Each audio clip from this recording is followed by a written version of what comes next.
आधी बहू आधी बीवी।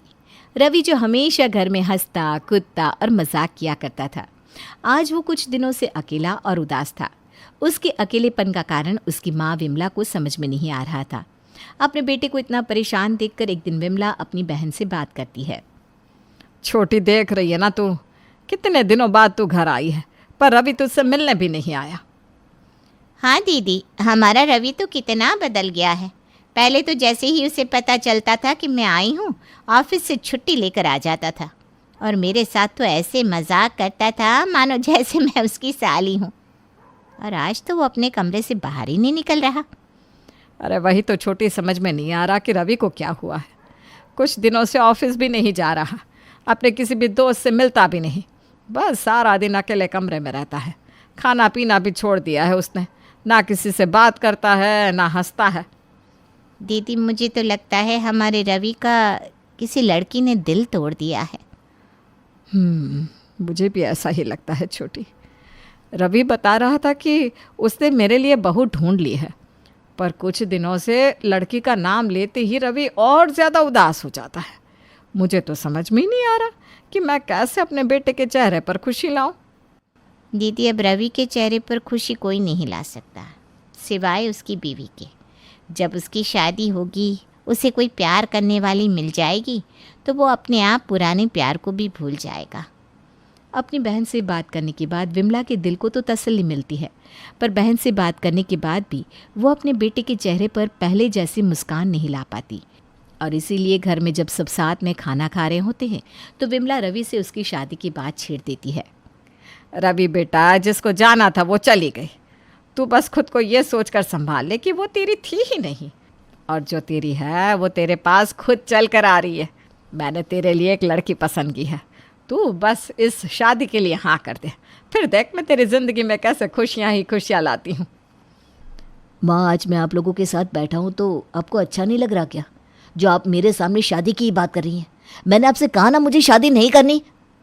इतना बोलकर रवि खाने को बीच में ही छोड़कर अपने कमरे में चला जाता है। रवि का ये गुस्सा देखकर रवि के पिता वीरेंद्र विमला से कहते हैं, अरे भाग्यवान, ये आजकल के बच्चे हैं, दिल टूटता है तो ऐसे बिहेव करते हैं जैसे कि बीमार है। थोड़ा माहौल और उसका गुस्सा देखकर बात किया करो। कुछ दिन रुक जाओ, समय के साथ वो उस लड़की को भूल जाएगा, फिर तुम्हारा जिससे दिल करे उस लड़की से रवि की शादी करा देना। वीरेंद्र के समझाने पर विमला कुछ दिनों तक घर में शादी की बात नहीं करती।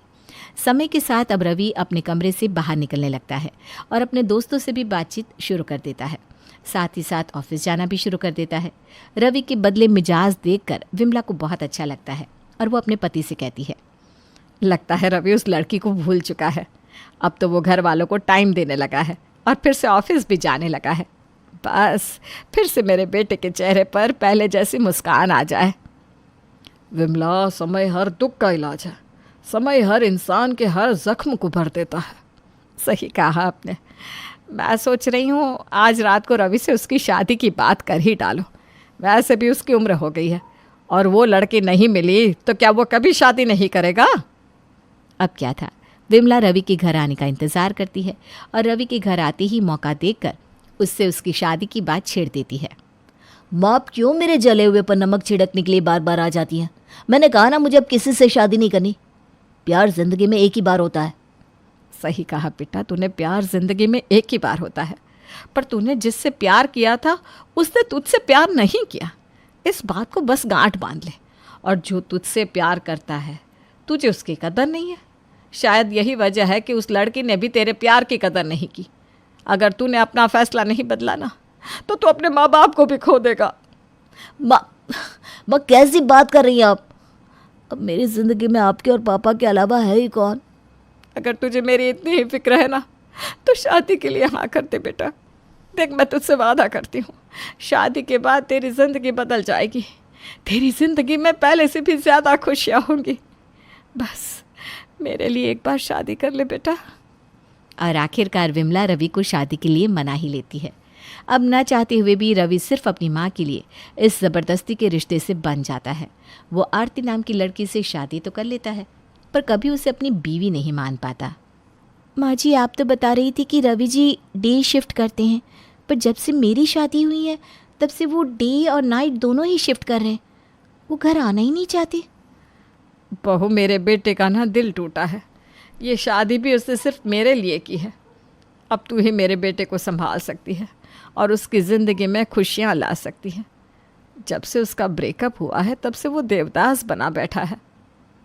अच्छा, तो ये बात है, इसीलिए रवि जी मुझसे दूर दूर रहते हैं और शायद इसीलिए वो पूरा दिन ऑफिस में ही गुजार देते हैं।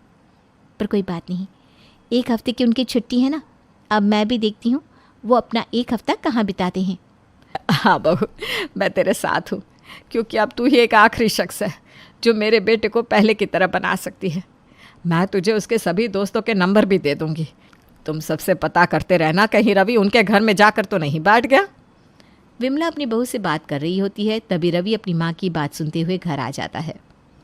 माँ, यारी दोस्ती भी एक समय तक रहती है और समय के साथ सारे रिश्ते ख़त्म हो जाते हैं। आप दोनों को मेरी फ़िक्र करने की ज़रूरत नहीं है, क्योंकि जब तक ऑफिस बंद है मैं घर में ही हूँ।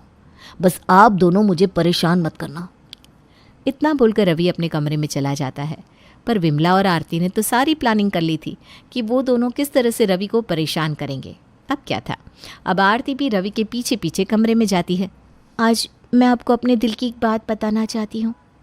आपको पता है, मैं भी किसी से बहुत प्यार करती थी, पर वो मुझे छोड़कर चला गया। उसके जाने के बाद मैंने सुसाइड करने की भी कोशिश की, पर फिर जब मैंने उसे खुश देखा तब मुझे समझ में आया कि जब वो खुश है तो मैं क्यों इतनी दुखी हूँ, और मेरी वजह से मेरे चाहने वाले भी दुखी हैं। बस अपने चाहने वालों के लिए मैंने अपनी ज़िंदगी की नई शुरुआत की और आज मैं खुश हूँ। पर मेरी असली खुशी मुझे तब मिलेगी जब मेरा पति खुश होगा। मैंने तुमसे कहा था ना कि मुझे परेशान मत करना। बस यही वजह है, इसीलिए मैं तुमसे दूर रहता हूँ। मुझे देखते ही तुम मेरे करीब आने की कोशिश करने लगती हो और मुझे किसी की याद दिलाने लगती हो जिसे मैं याद नहीं करना चाहता। रवि, याद तो उसे किया जाता है ना जो हमें याद होता है, और जो हमें याद ही नहीं उसे कैसे याद किया जाएगा। रवि आरती की बातों का कोई जवाब नहीं देता और चुपचाप सोने के लिए चला जाता है। तभी आरती रवि के कमरे से वो सारे तोहफे निकालती है जो रवि की गर्लफ्रेंड ने उसे दिए थे, और उन सभी तोहफों को निकालकर ज़बरदस्ती वो रवि को अपने साथ बाहर ले जाती है और उसके सामने वो सारे तोहफे जला देती है। ये क्या किया तुमने? पागल हो गई हो क्या? ये सब मेरे प्यार की निशानी थी। आखिर तुम चाहती क्या हो? मैं बस आपकी खुशियाँ चाहती हूँ। वो आपको छोड़कर जा चुकी है, अपनी ज़िंदगी में आगे बढ़ चुकी है। अब आपको भी बढ़ना होगा। आप सारी ज़िंदगी उसकी यादों के साथ नहीं गुजार सकते। इतना बोलकर आरती अपने कमरे में चली जाती है। अब इसी तरह से कुछ दिन बीत जाते हैं और एक दिन रवि की तबीयत खराब हो जाती है। आरती अपने पति की खूब सेवा करती है। आरती का इतना प्यार देखकर एक दिन रवि आरती से कहता है, आरती, आज मैं तुमसे अपने दिल की बात कहना चाहता हूँ। तुम सच में बहुत अच्छी हो। काश तुम मुझे पहले मिलती तो मैं उस लड़की को कभी पसंद ही नहीं करता। जैसे तुम मुझसे प्यार करती हो, मेरा ख्याल रखती हो, मैं चाहता था कि वो रखे, पर उसने तो हमेशा मुझे नीचा दिखाया, मेरा दिल तोड़ा।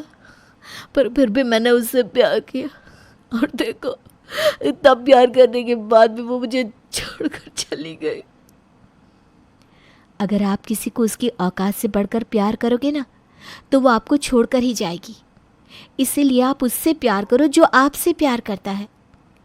और मैं आपसे बहुत प्यार करती हूँ। मुझे बदले में आपकी खुशियाँ चाहिए और कुछ नहीं। आप आराम कीजिए, मैं आपके लिए हल्दी वाला दूध लेकर आती हूँ। इतना बोलकर आरती हल्दी वाला दूध लेने के लिए किचन में चली जाती है। समय यूं ही गुजरता है और समय के साथ आरती रवि को अंधेरे से रोशनी में ले आती है। एक बार फिर रवि पहले की तरह धीरे धीरे समय से ऑफिस जाता है और अपने दोस्तों को भी समय देता है।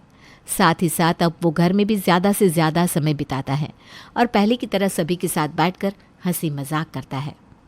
माँ, खाना कम खाया करो, आपको डाइटिंग की ज़रूरत है। आपका पेट तो देखो कितना निकलता जा रहा है। कल को आपको नाती पोते होंगे ना, तो वो आपको दादी नहीं मोटी दादी बोलेंगे, मोटी दादी। बिल्कुल सही कहा बेटा तूने, पर तेरी माँ किसी की सुने तब ना। बेचारी बहू भी थक जाती होगी खाना बनाते बनाते। बाप बेटे फिर से एक हो गए पहले की तरह, हैं? दोनों बाप बेटे मिलकर मेरा मजाक बनाएंगे और उसके बाद ना बहू तेरा मजाक बनाएंगे। इसीलिए मैं कह रही हूँ तू ना मेरी पार्टी में रहना। अरे क्या पता तेरे आने के बाद मैं इन दोनों से जीत जाऊं, हैं?